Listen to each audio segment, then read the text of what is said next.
Is not completely over, I think it's over, but yeah, it's most likely over. But there is maybe a slight shot. But there is an XFL that's going to be launched. Obviously, this is Vince McMahon. He launched this a couple years ago. It didn't work well, but hopefully this XFL, which is going to be launched in 2020, it's imperative that they learn from the AAF mistakes and from their own mistakes from the past. Exactly. If they can do that, then hey, at least they have that.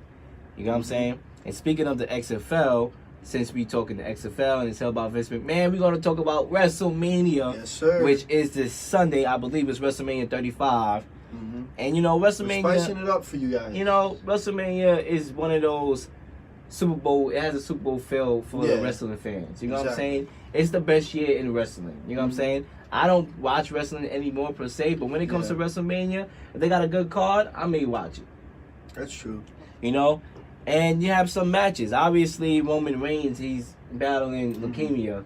Yeah. You know, my prayers and my thoughts go out to him. You know, to get over it and continue to fight it and spread the positivity for people that's going through the same thing. You know, exactly. Because obviously, if he didn't get sick, he probably would have been on the main event card, fighting for a belt. But you know, obviously, life has other, other paths for other people. You know, you know what I'm saying? So, you know, it is what it is.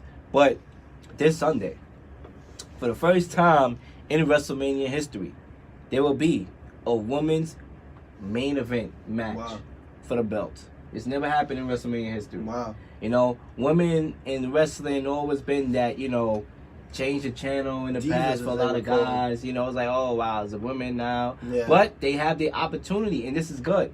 I'm happy. I believe that it's time to spread equality around, especially when you have an organization. You want to keep people happy. You want to spread that equality. So Ronda Rousey will put her Raw's Women title on the line against the 2019 Royal Rumble winner Charlotte Lynch and Becky Lynch, also in a triple threat. Oh, I'm bugging.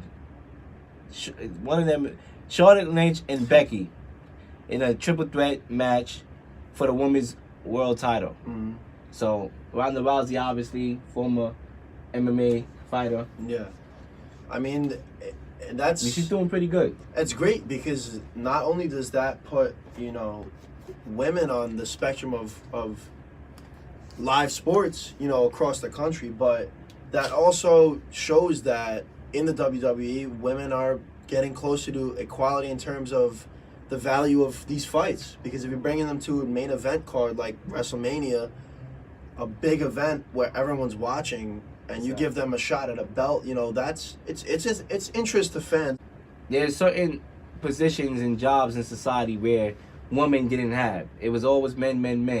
And then once the first woman was able to do it, it opened the door for other women. So that's basically what it is. But also, to be noted, the WWE Championship match includes Daniel Bryan versus Kofi Kingston. Boop! Wow. Boop! Kofi Kingston's a classic, too. I mean, and this is good because that's another equality issue that wrestling has from my notice, is that there wasn't a lot of black people with belts as far as the top belts. The World Heavyweight, the WWE at WrestleMania on that stage. The one guy that we know of is The Rock. But The Rock is not fully black. He's half black, Samoan, he's half white, he's Samoan. I believe that, he's Samoan. Yeah. So basically, it's good to see another black person getting that opportunity. We already know Booker T had a title fight in WrestleMania 19 when he lost to Triple H. So it's good to see a guy like Kofi Kingston who's been in the league for a minute. Yeah, a while. Since we were watching wrestling in his prime. Exactly, in his prime days. And with the prime, Liam, comes, if you had to pick one, what would be like one of your favorite moments from WrestleMania? Man, it's a lot.